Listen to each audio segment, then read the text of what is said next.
Kanca, welcome back to Schoolisius. Kenapa sih Naysila kamu itu? Kan ini baru pembukaan. Ulang, karena tadi kayak gitu. Gitu ta. Oh, Ulang ya. Oke. 1, 2. Hai Kanca, welcome back to Schoolisius. Gimana Kan sih? Naysila ini gimana sih? Welcome back atau welcome to? Welcome back to, tahu gak sih kamu itu emang ini ya efek dari sekolah gak? Sekolahnya itu di rumah terus mungkin ya, kamu jarang belajar ya Naysila ya. Oh my god, kok tahu? Jangan gitu dong. Yaudah kita ulangi lagi ya. 1, 2, 3. Hai Kanca, welcome back to Schoolisius. Nah Kanca, kali ini kita ada suasana baru sekali ya kan. Kita kayak ngerasa apa ya, lebih indah gitu loh dari biasa-biasanya, dari sebelum episode sebelumnya gitu. Ya, betul sekali. Sekarang ini kayak suasananya yang lebih asik gitu gak sih? Kamu merasa kayak gitu gak? Banget, kira-kira ada apa sih? Ada apa, yuk?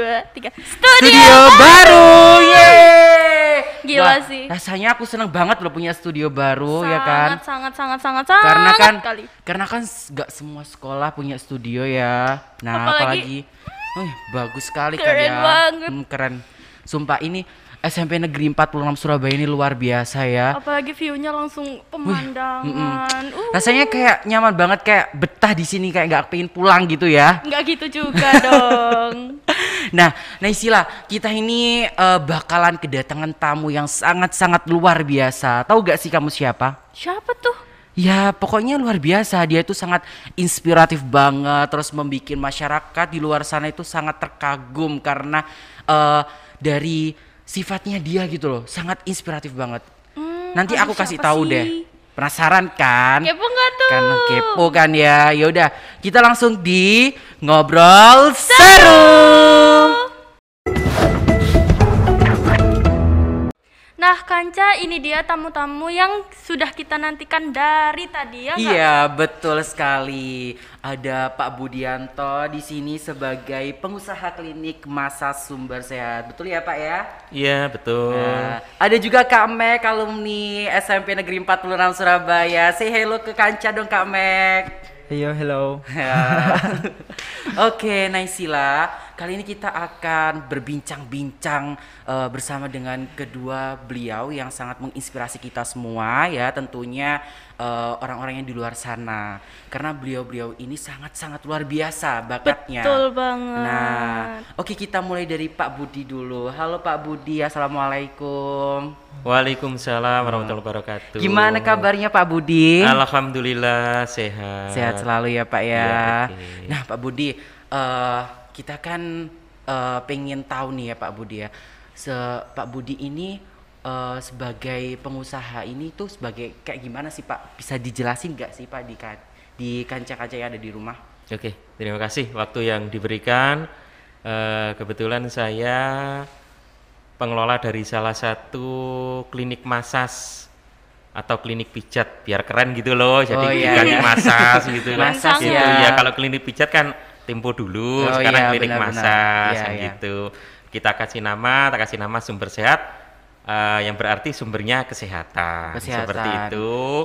Dan di situ saya merekrut dari teman-teman disabilitas netra seperti saya, senasib sih seperti saya gitu. Iya.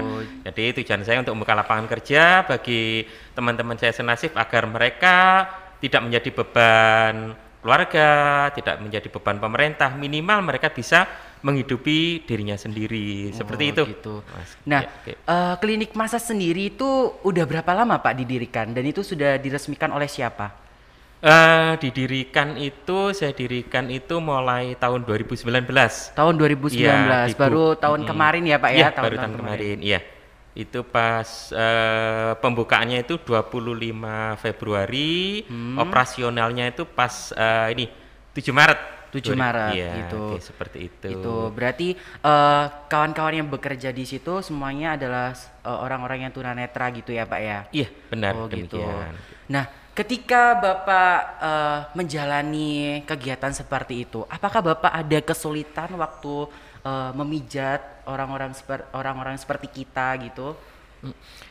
Kalau kesulitan sih kita sangat minimalis sekali kesulitannya karena semuanya itu di sana itu tidak apa ya, kita walaupun tunanetra tidak hanya sekedar bisa mijat, tetapi kita sudah dilatih dan dibina kebanyakan dari ini ya pemerintah yang mendirikan panti rehabilitasi untuk tunanetra. Jadi di sana itu mereka itu yang saya rekrut tidak hanya sekedar mijat, tetapi mereka berijazah, bahkan ya, sudah ada yang mempunyai ini bersertifikasi tingkat internasional gitu. juga. Jadi setiap apa itu namanya, setiap tunanetra juga memiliki bagian-bagian sendiri gitu ya Pak ya? Iya, demikian. Oh gitu.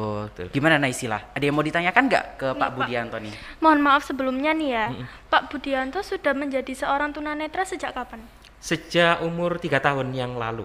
Bukan 3 tahun yang lalu, umur 3 tahun maksudnya seperti itu. Sejak ya. umur 3 tahun sudah Mm. menjalani sebagai tunanetra gitu ya Pak? Betul. Berarti ini faktor dari bawaan lahir gitu ya Pak? Iya, jadi saya terlahir mata normal, kondisional, tetapi ini aksesoris yang dibelikan oleh Allah Subhanahu wa taala ini maksudnya dihilangkan sama orang tua. Ternyata gitu. perjalanan berkehendak lain setelah dioperasi ini ada tanda ini dioperasi gagal.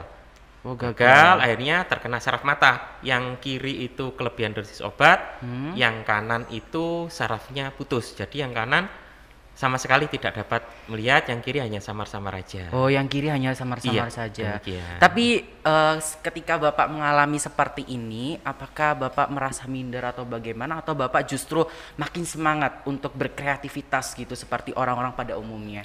Awalnya sih waktu masih kecil kan tidak merasakan ya kalau punya kekurangan seperti itu. Iya. Ya ikut teman-teman main layang-layang, ya ikut seperti itu.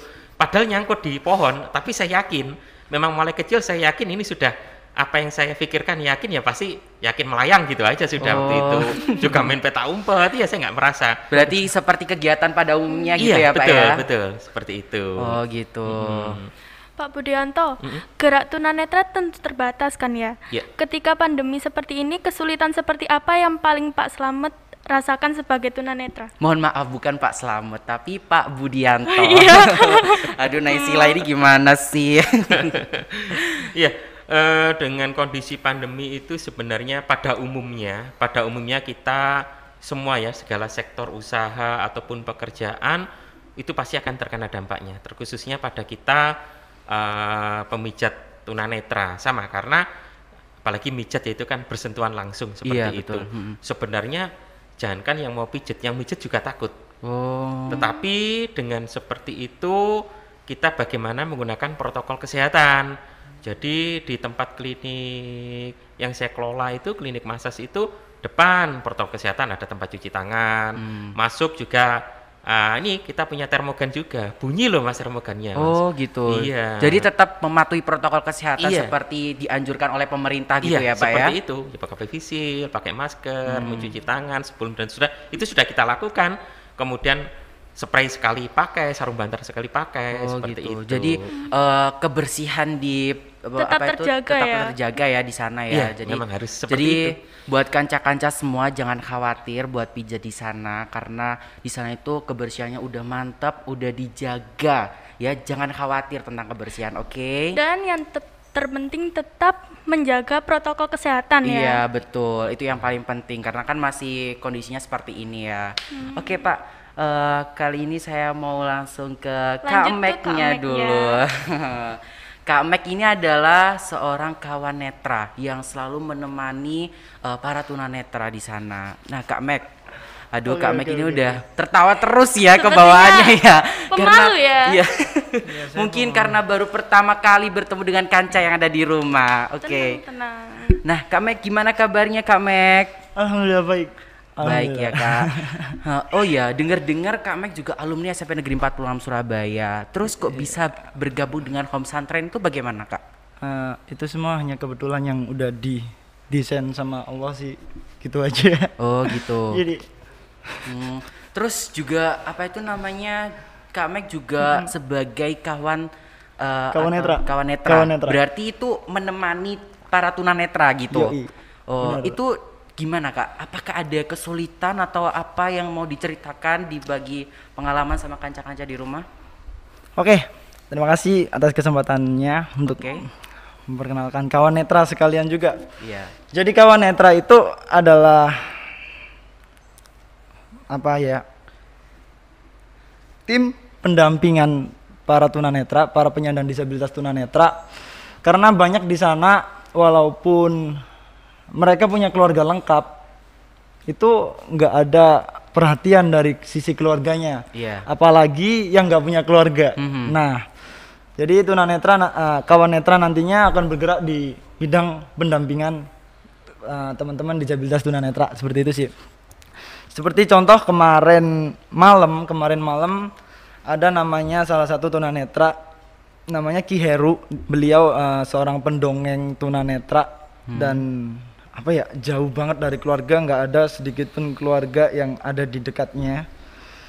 Dan semua kepengurusan ya mungkin ada orang kampung, kartar dan lain sebagainya.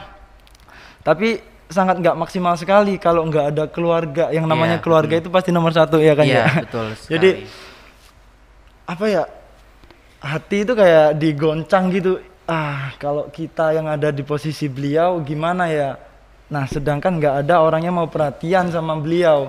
Makanya kawan netra ini, ayolah, masa generasi muda cuman gitu-gitu doang. Gitu. Ayo bergerak sama-sama buat memperhatikan saudara-saudara kita yang nggak punya keluarga, apalagi dengan penyandang disabilitas tunanetra. Tahu sendiri kan tunanetra nggak bisa melihat. Coba aja kita sebagai yang normal, nggak usah lama-lama 2 hari gitu aja kita nggak usah lihat pakai mata kita tutup, sumpah nggak enak. Iya. Benar. Apalagi seperti Pak Budi seperti ini yang udah dari 3 tahun sampai sekarang bahkan, wah gila banget sih perjuangannya.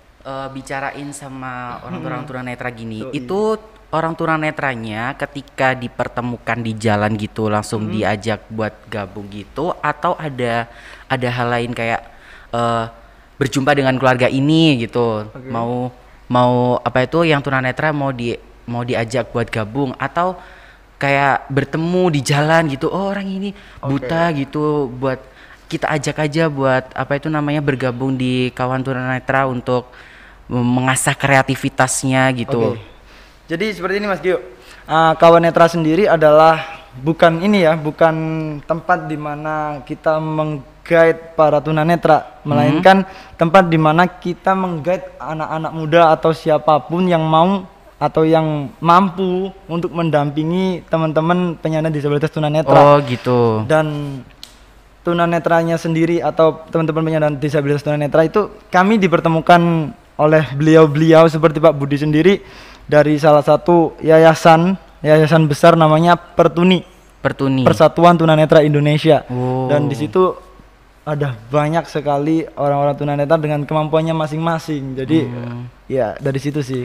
Jadi kawan netra ini yang mendampingi para tunanetra gitu. Tepat sekali. Jadi buat para tunanetra didampingi, terus diajak buat kreativitas lagi supaya bisa menginspirasi, karena kan orang tunanetra kan bukan hanya memiliki keterbatasan, tapi dia juga memiliki kemampuan yang lebih dari kita gitu kan. Iya, gimana Naisila? Sejak kapan bergabung di kawan netra? Kebetulan kawan netra barusan didirikan tahun kemarin. Tahun 2020 kemarin, dan acara yang sudah dibuat ini bulan Desember tepatnya, acara kampanye pijat gratis tunanetra, karena ya pandemi ini ya, karena masalah pandemi semua usaha itu susah, dan akhirnya para tunanetra, para penyandang tunanetra ini juga kehilangan pekerjaannya dengan kami mengadakan event yang ya lumayan meng-guide banyak orang. Akhirnya orang-orang luar mulai mengenal lagi, oh iya ada pijat tunanetra gini. Dan yang acara yang terakhir kami buat adalah ini khataman tunanetra. Jadi wah itu tergerak banget dari situ, masa orang yang nggak bisa lihat aja bisa mengaji, kita nggak kayak gitu. Dan kalau bergabung nggak ini sih, kebetulan saya sama atasan saya gitu itu membuat suatu kawan netra. Seperti itu. Suatu organisasi organisasi bernama kawan netra. Kawan netra namanya gitu. Oh gitu. Oh ya Kak Mek, saya mau tanya nih, Kak Meg juga masih menjadi siswa di Home Santren. Iya, betul. Alhamdulillah sudah lulus sih. Sudah lulus. Sudah lulus. Nah, itu bagaimana Kak cara membagi waktu antara kegiatan belajar dengan kegiatan sosial seperti mendampingi para tunanetra gitu, gimana Kak cara membagi waktunya? Cara membagi waktu apa ya? Kalau itu semua tergantung diri masing-masing ya. Kalau aku sendiri lebih ke, soalnya emang dunia sosial tuh asik sih. Jadi apa, pelajaran malah sebaliknya kayak sampingan malah pelajaran. Tapi dunia sosial itu yang lebih utama. Soalnya kita belajar setinggi apapun, kembalinya juga di kehidupan sosial. Kehidupan sosial. Iya, belum minanas itu perlu. Jadi gitu. Seperti itu sih. Jadi kegiatan sosial itu malah justru membangun Kak Meg juga untuk bisa lebih belajar lagi secara sungguh-sungguh gitu ya. Benar banget. Oh gitu. Oke. Naysila, ada yang mau ditanyakan lagi sama Kak Meg-nya? Sudah cukup, dan itu sumpah keren banget. Ya Masih dong, kayak tersentuh pastinya. banget nih. Apalagi ini kan alumni SMP Negeri 46 Surabaya, ya kan? Pastinya SMP Negeri 46 Surabaya ini itu menghasilkan siswa-siswa yang sangat berkualitas, ya kan? Sangat. Ya gitu. Jadi Kak Gio berminat nih, berminat nggak? iya dong, pastinya. Pastinya berminat, apalagi kan ceritanya udah bagus sekali, ya kan? Sumpah, tersentuh nggak? Iya, tersentuh banget lah pastinya. Oke.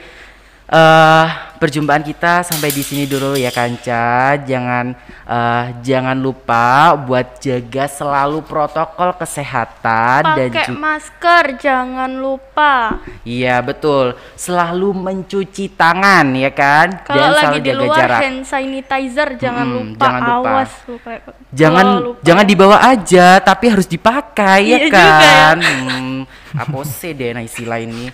Nah, oke, sekarang perjumpaan kita sampai di sini dulu ya Kanca. Jangan lupa like, comment, share, and subscribe channel 46 dan saksikan terus next episode dari Schoolisius. Sampai jumpa Kanca.